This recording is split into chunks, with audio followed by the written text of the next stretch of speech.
Assalamualaikum warahmatullahi wabarakatuh. Bismillahirrahmanirrahim. Selamat berjumpa lagi dalam pembelajaran kita berhubung dengan asas tajwid Al-Quran siri yang ke-33.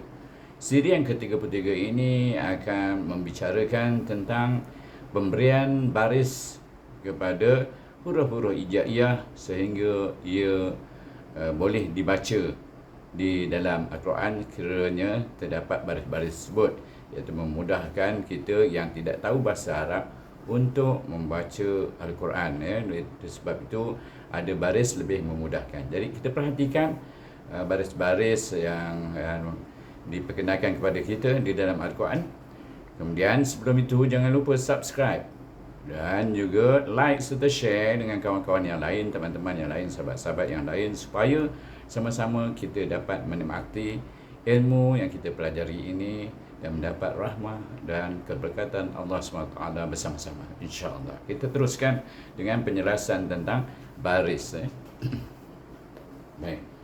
Yang pertama kita perhatikan iaitu kita berjumpa baris atas. Saya suka menggunakan bahasa Melayu iaitu baris atas. Dalam bahasa Arab ni kita panggil fathah, iaitu atau fathah. Jadi ejaannya sekarang barulah kita boleh mengeja sebab kita dah tahu semua huruf hijaiyah. Itu fa, ta, ha, ha. Fathah. Dan kemudian huruf ini pula adalah dipanggil huruf maftuhah, iaitu huruf hijaiyah yang menerima baris atas atau fathah. Dia akan dipanggil huruf maftuhah, iaitu ejaannya mim, fa, ta, waw, ha, ha. Di sini kita perhatikan ada yang tidak faham kenapa sebut ha, sedangkan huruf itu ada dua titik, seperti ta marbutah dipanggil.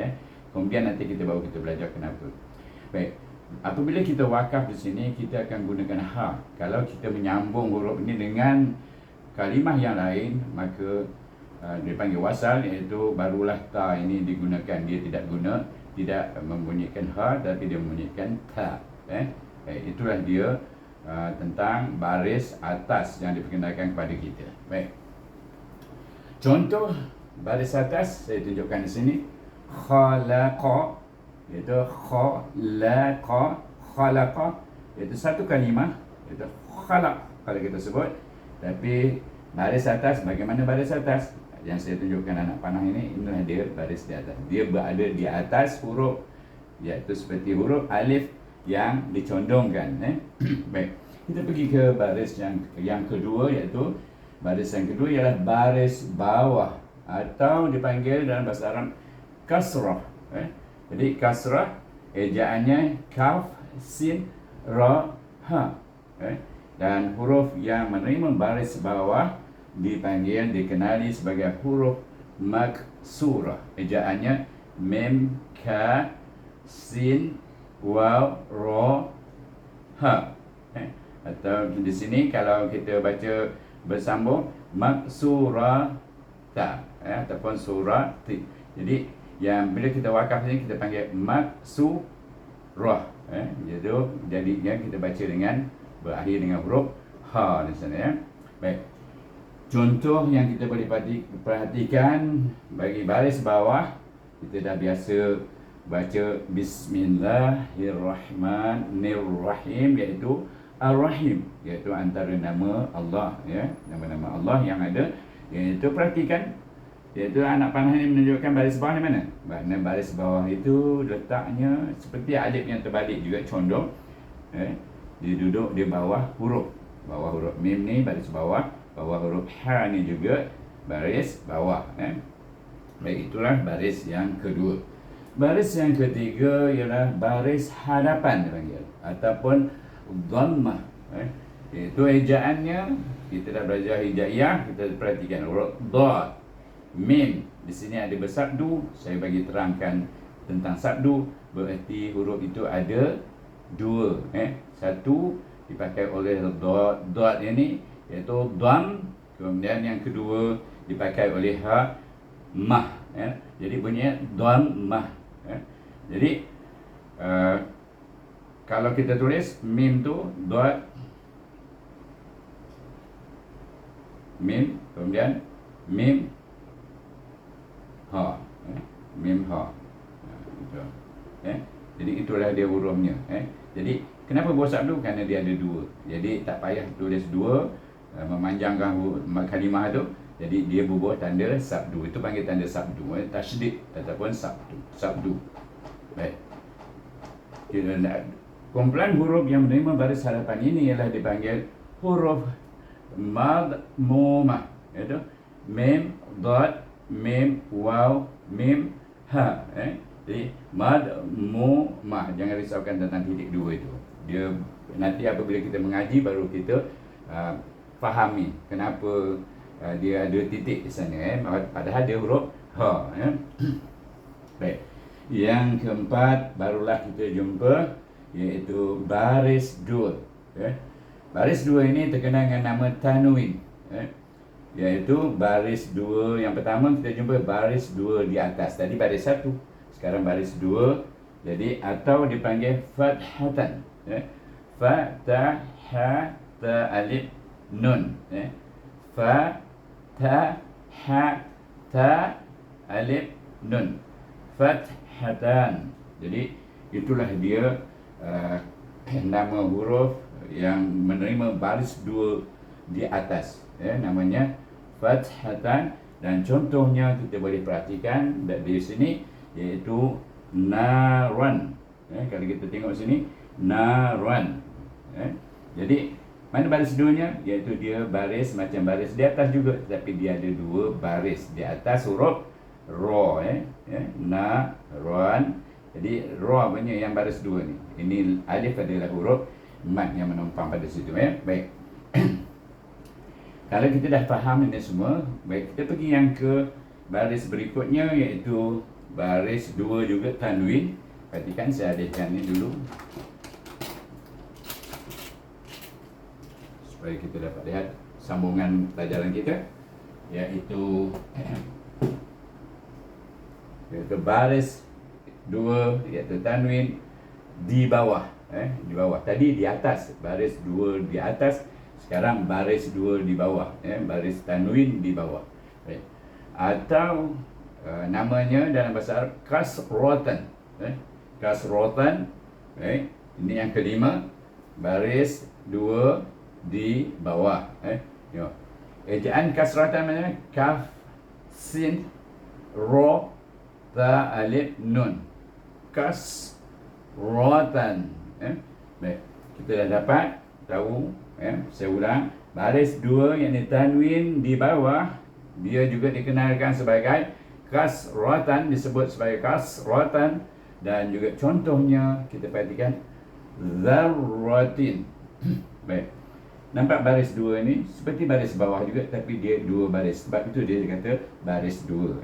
Jadi ada dua baris, iaitu ada dua alif yang menyondong gitu. Baik, jadi inilah baris dua yang dikatakan baris dua di bawah. Dia duduk di bawah huruf baris dua. Baik, yang keenam ialah baris dua tanwin juga baris dua di hadapan. Sebelum ni kita baca baris di hadapan saja, tapi ini baris dua di hadapan atau dipanggil dhammatan. Dot, mim, mim saya dah terangkan kalau ada sabdu, maknanya dia digunakan oleh dham, kemudian matan, boleh matan pula guna dia. Jadi kalau dham matan tu maknanya dia seperti baris di atas, dham satu mati, dham, kemudian matan, dham matan. Jadi itulah bunyinya huruf yang baris dua, iaitu tanwin di hadapan. Itu nama dia yang dalam bahasa Arab ini dia. Baik, contohnya perhatikan. Lakanudun. Jadi dun ni yang nampak baris dua, baris depan ni dia ada dua juga, seperti baris atas baris bawah tadi. Bila tanwin dia ada dua, satu waw kecil, dua waw kecil sana. Baik, kadang-kadang kita perhati dalam Al-Quran ada waw tu macam 69, waw satu terbalik misalnya.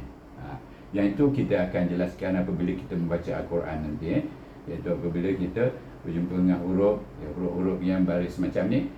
Kenapa dia baris macam tu dalam resam Osmaniyah? Jadi buat masa ni kita perhatikan dulu apa yang kita nak tahu, yang diberitahu, iaitu baris 2, hadapan. Maknanya dia guna huruf waw kecil, 2 huruf waw kecil, seperti baris di hadapan yang kita belajar tadi. Baik.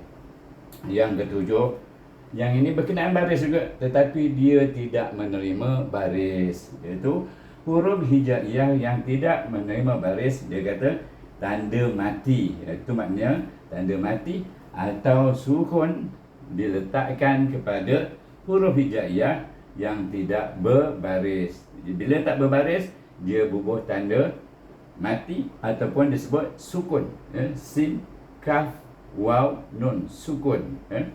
Baik. Apa contohnya? Perhatikan. Kita tadi dah belajar Ar-Rahim. Nampak? Ya di sini dia tak ada baris dan tidak ada juga dia bubuh tanda mati. Berarti dia adalah huruf yang mati juga, itu huruf yang dicantumkan ha dengan huruf ha. Ya ni dicampur dengan huruf, disambungkan dengan huruf ya. Jadi kalau kita eja he, kita kena eja dua ni dicantumkan ha dengan ya.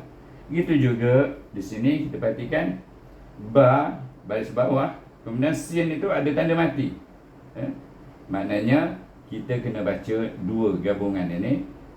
Contohnya tengok, ba bunyi daripada bibir yang rapat, kemudian sin bunyi daripada di atas gigi gunting kita, sin, belakang gigi gunting kita. Jadi bis, mati itu menjadikan kita kena sebut huruf tersebut secara bergabung, iaitu bis. Maknanya semua mahraj huruf dengan huruf ba dengan huruf sin ini bercantum, sifatnya bercantum. Jadi bunyi hamas tu ada, yang mulut kita tertutup betul masa menyebut ba tu pun, baru kita dapat sebut bismi, dengan nama, itu maknanya. Jadi itulah contoh-contoh baris yang kita tahu, iaitu ada 6 baris, dan yang ketujuh yang tidak berbaris, tetapi dia menggantikan dengan tanda mati ataupun tak ada tanda langsung. Di atas huruf tersebut tak ada, di atas sin ada tanda mati. Jadi kita tahulah, di dalam resam Osmaniyah dalam Al-Quran, apabila ada tanda mati ni senang, ada mengingatkan kita bahawa ia perlu dibaca dengan izhar, bis bunyinya dengan jelas. Kalau yang ini dia ada hukum dia di depan lagi, iaitu kalau kita wakaf, biasa kita baca Bismillahirrahmanirrahim, tutup mulut akhirnya, iaitu kita matikan mim juga. Sebab tu ya tu dia tidak buah tanda, itu sebagai isyarat saja. Maknanya dia hukumnya mat arid li sukun, macam tu. Ada hukum-hukum dia. Kita akan belajar hukum tu kemudian. Saya tak mau bahaskan tentang hukum dulu. Kita nak kenal baris saja dulu. Jadi bila dah ada baris, barulah kita boleh tahu apabila alif itu dibubuh baris di atas, apa bunyi dia? Baris alif terima baris bawah, alif terima baris depan, kemudian kalau tanwin, an, baris tanwin atas, 2 baris 2 atas, an, kemudian baris 2 bawah, in, baris 2 depan, un. Jadi itulah saja penjelasan tentang baris, dan saya kira kita sudah hampir-hampir memahami semua, menulis, dan sudah mula boleh membaca huruf tersebut, membaca huruf, mengeja huruf, kemudian mengeja huruf, menulis huruf. Dan lepas ini kita akan belajar, teruskan pelajaran kita dengan, iaitu membariskan semua huruf-huruf hijaiyah itu menggunakan semua ke 6 huruf dulu. Mati ini kita akan jelaskan kemudian, iaitu bila kita membaca Al-Quran, insya-Allah. Baik, dengan itu saya sudahi dengan wabillahi taufiq wal hidayah. Wassalamualaikum warahmatullahi wabarakatuh.